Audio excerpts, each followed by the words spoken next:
ટકોર કરીને જવું. આ સાથોસાથ મને વિચાર આવ્યો, બાળકો બેટા હમણાં અંદર અંદર નહીં, બધા સાંભળો,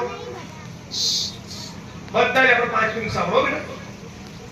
જીતેન્દ્રભાઈ કહ્યું લગભગ 300 જેટલા વિદ્યાર્થીઓ અને બાળકોને આપણે આજે કીર્તિભાઈ ચાવડાની ટીમે મારા હાથે નોટબુકો આપી.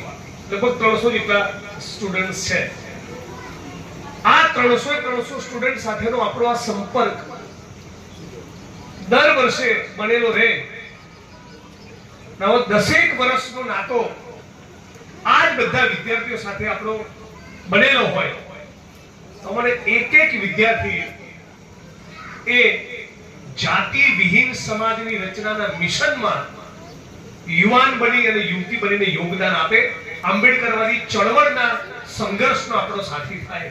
એક આ કામ આપણે કોઈ પણ સંજોગોમાં કરવાનું છે. ઘણા બધા પાછળ વડીલો છે.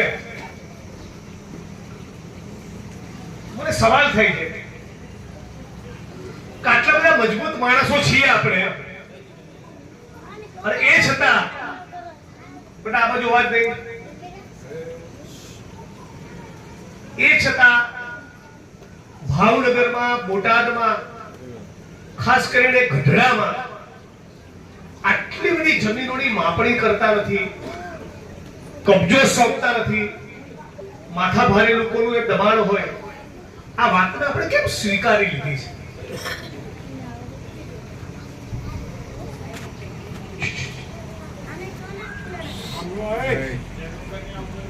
આ તમને સવાલ પૂછું છું મારી આંખ સામે પાછળની હરોળમાં બાબુભાઈથી છેલ્લી લાઈન સુધીના બધા મિત્રો, તમને એકને મારો સવાલ છે.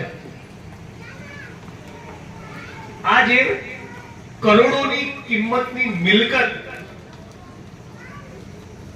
કરોડોની કિંમતની જમીનો, એમાં મહેસૂલી તંત્ર માપણી કરતું નથી, કબજા સોંપતું નથી, અને પોલીસ વિભાગ કે દબાણ કરનારાઓની સામે ગુનો દાખલ કરતું નથી.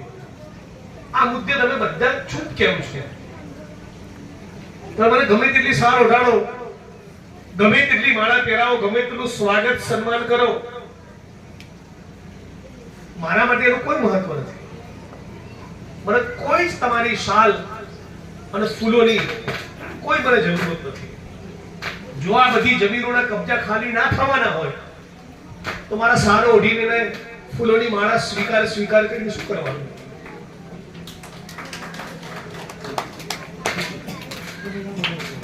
તાળી પાડનારા લોકોને પણ આ વાત લાગુ પડે છે. હાલ જેણે તાળી પાડી એમણે નહીં. આટલી મોટી અહીંયા વસ્તી છે,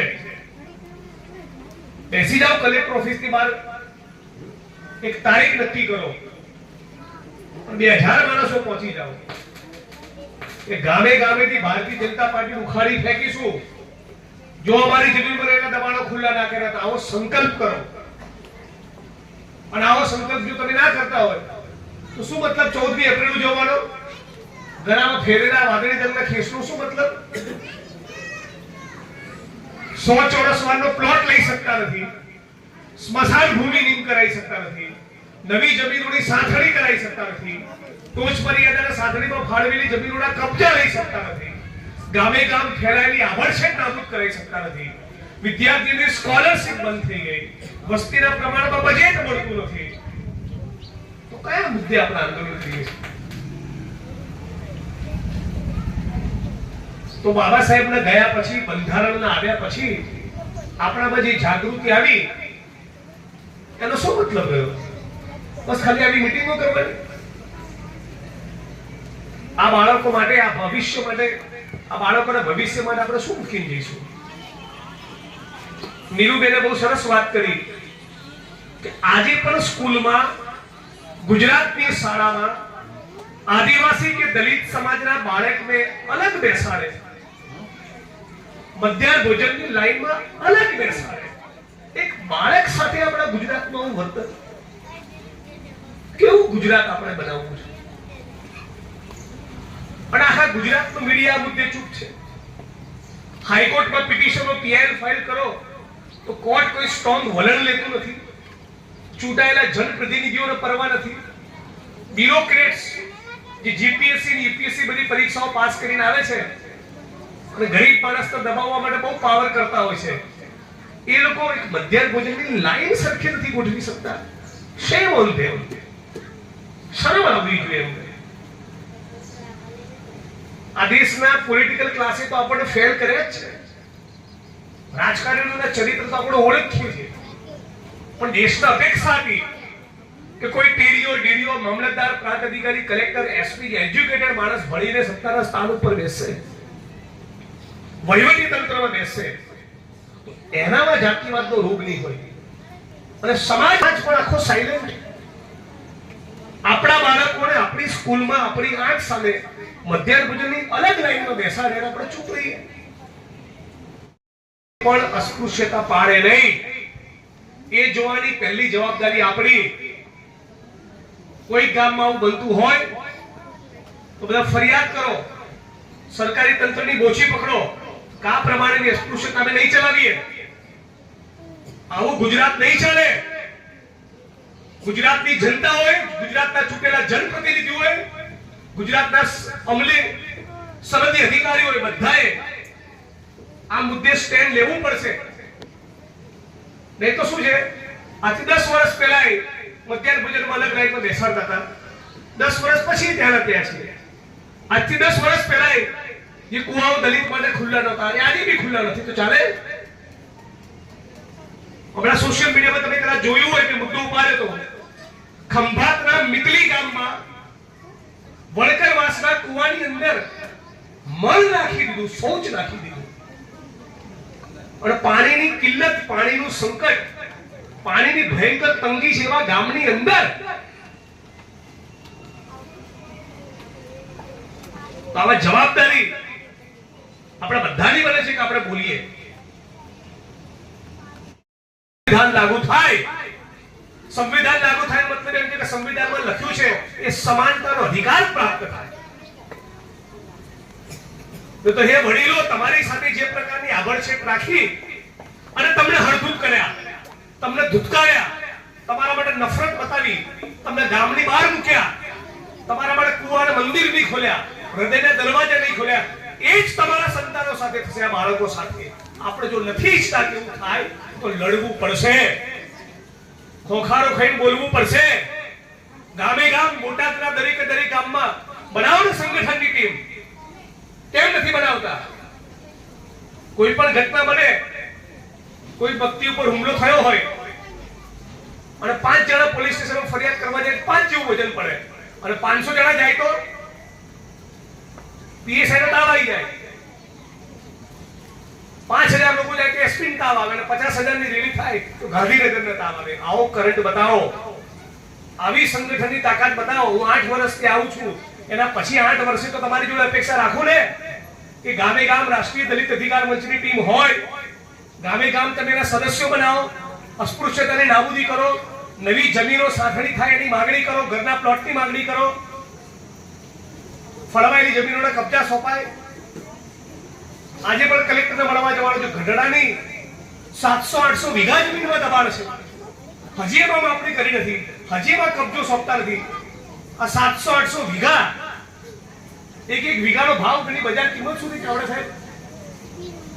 અને દર વર્ષે 2 સીઝન આપણે પાક લીધો હોત તો 25 વર્ષથી આપણી જમીન ખેડે બીજા, એનો આર્થિક લોસ કરોડોમાં, અને છતાં આપણે બધા ચૂપ છીએ.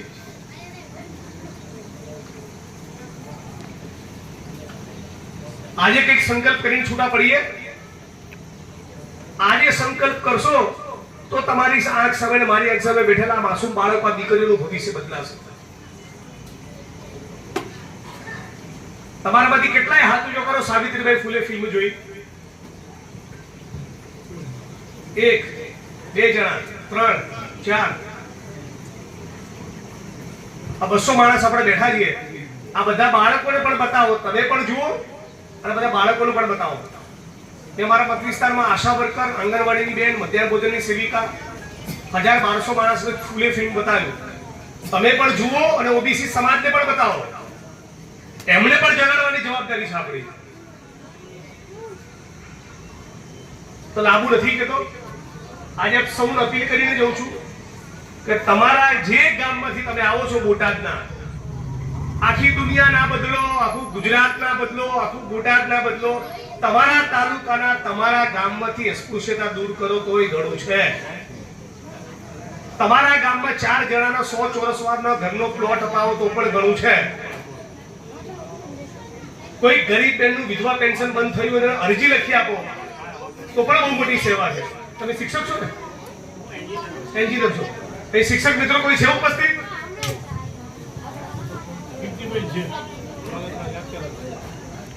કોલેજમાં લેક્ચરર છે, કીર્તિભાઈ શિક્ષક છે.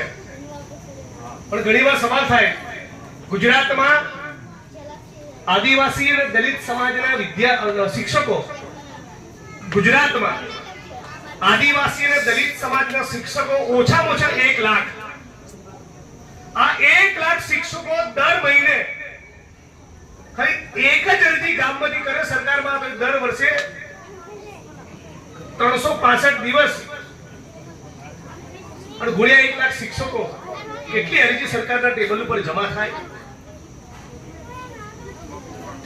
આ શિક્ષકો, આદિવાસી અને દલિત સમાજના શિક્ષકો પણ જે જગ્યાએ ભણાવે છે એ ગામના દલિત મોહલ્લામાં કે વંચિતોના ગરીબોના મોહલ્લામાં, સર્વ સમાજના ગરીબોના મોહલ્લામાં જાય અને અરજી કરતા થાય તો આપણો દેશ ઘણો બદલાઈ જાય.